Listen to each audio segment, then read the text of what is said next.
Memang saat ini Pak Prabowo Subianto sedang berada di Washington DC ya. Dan bahkan terlihat dari cuitan Pak Prabowo Subianto itu memimpin rapat setidaknya untuk penanggulangan erupsi Gunung Leutobi laki-laki di Kabupaten Flores Timur, Provinsi NTT. Nah, ini sangat keren sekali ya, walaupun juga sedang berada di luar negeri, tepatnya di Washington DC, tapi Pak Prabowo juga memimpin rapat penanggulangan erupsi Gunung Leutobi. Ini sangat keren sekali dan semoga saja ya gerak cepat dari Pak Prabowo Subianto setidaknya bisa membantu lah mengurangi beban masyarakat di provinsi yang terjadi erupsi Gunung Leutobi ini.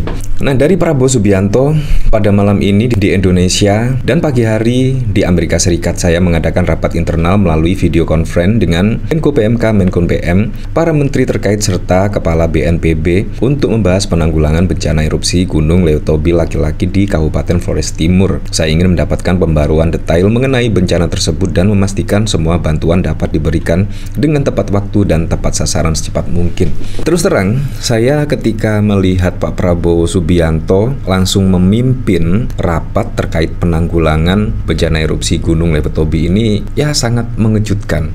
Karena apa? Karena kalau kita lihat pada saat lalu misalnya Pak Prabowo itu sudah memilih Gibran setidaknya menjadi PLT Presiden selama 16 hari. Nah, tetapi kenapa ya tidak dipimpin langsung oleh Wapres terpilih misalkan, yaitu Gibran Rakabuming Raka? Karena kalau kita lihat Gibran menjadi PLT Presiden, artinya Gibran bisa memutuskan, ya tentunya melalui konsultasi terlebih dahulu ya dengan Pak Prabowo Subianto. Jadi Gibran seharusnya bisa memutuskan ya hal ini dan bisa langsung memimpin rapat ya. Tetapi kenapa harus Presiden sendiri yang harus turun tangan? Bahkan pada saat lalu juga menjadi pertanyaan yang cukup serius ya, karena ini juga sifatnya urgent. Jadi bisa saja Gibran mewakili Pak Prabowo Subianto. Nah, dari sini saya juga penasaran sih tugas dari PLT Presiden itu seperti apa ya. Nah, dari CNBC isi perintah Prabowo seperti ini ya. Presiden Prabowo menunjuk Wakil Presiden Gibran untuk menjadi pelaksana tugas Presiden. Hal ini tertuang dalam Keputusan Presiden Nomor 31 Tahun 2024 tentang penugasan Wakil Presiden melaksanakan tugas Presiden yang diteken Prabowo pada 8 November. Prabowo menunjuk Gibran menjadi PLT Presiden karena akan melakukan kunjungan ke sejumlah negara. Dalam Kepres tersebut, Prabowo menugaskan Gibran untuk melaksanakan tugas sehari-hari Presiden sesuai dengan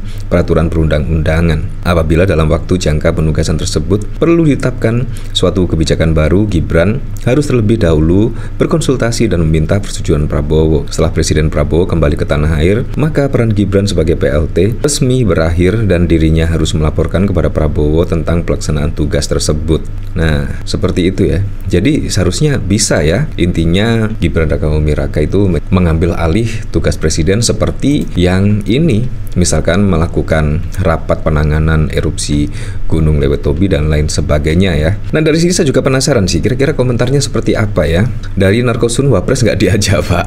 Saya juga penasaran sih, apakah Wapres tidak diajak ya. Dari Biruna Buruan Bali Pak, agak aneh tuh bos.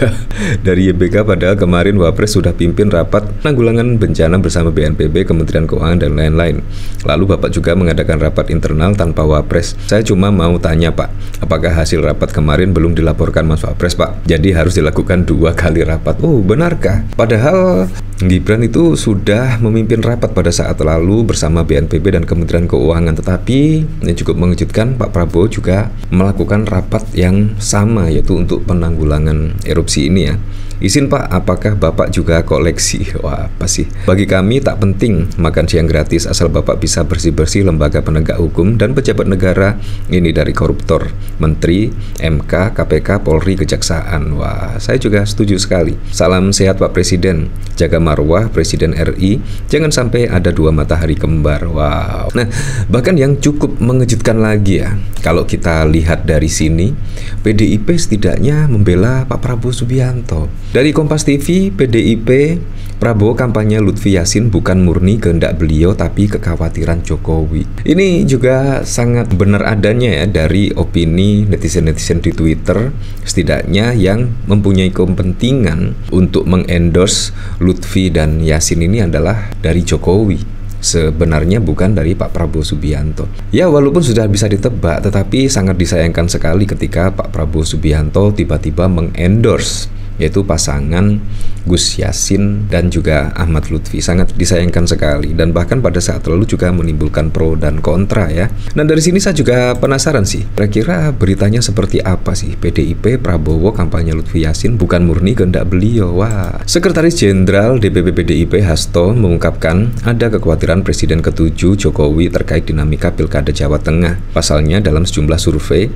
hasil elektoral calon wakil gubernur Jateng Ahmad Lutfi Yassin berada di bawah pasangan Andika Perkasa dan Hendrar Prihadi. Terlebih dengan beredarnya video Presiden Prabowo Subianto yang mendukung pasangan Ahmad Lutfi Yassin. Dengan demikian, pernyataan Presiden Prabowo tersebut bukan murni kehendak beliau dan lebih mencerminkan kekhawatiran Jokowi.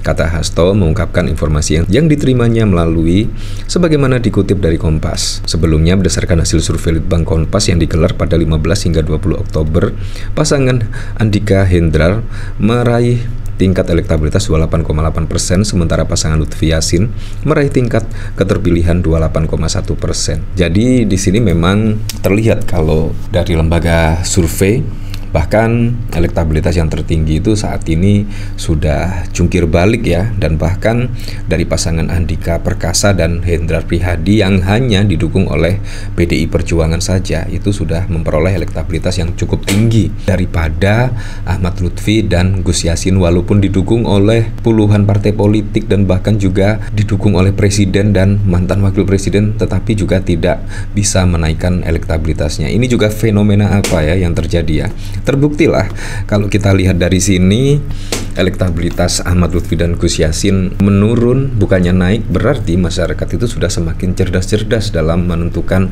sikap politik, dalam menentukan pilihan politik pada Pilkada serentak 2024. Ya memang sangat keren sekali lah, sangat keren sekali.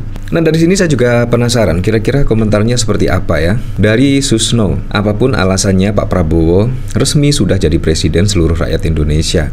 Ya harus netral, ya memang harus netral. Saran aja PDI Perjuangan, Mulyono belum resmi keluar dari PDIP.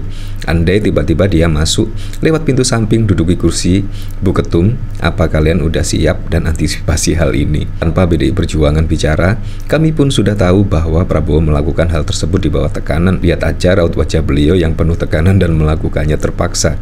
Namun seharusnya Prabowo bisa lebih bijak untuk tidak mengikuti kemauan Mulyono walaupun ada tekanan. Ya seperti itulah. Ini juga sangat mengejutkan sekali ya. Ternyata PDIP itu pasang badan ya ketika Pak Prabowo kampanye Ahmad Lutfi dan menyebut itu bukan kehendak dari Pak Prabowo tetapi kekhawatiran Jokowi pada pilkada di Jawa Tengah karena elektabilitasnya semakin hari semakin terkejar oleh Andika Perkasa dan Hendrar Prihadi. Ya, tapi saya berharap pada pilkada serentak besok bisa berjalan dengan aman, berjalan dengan lancar, dan yang paling penting berjalan dengan transparan, jujur, dan juga adil.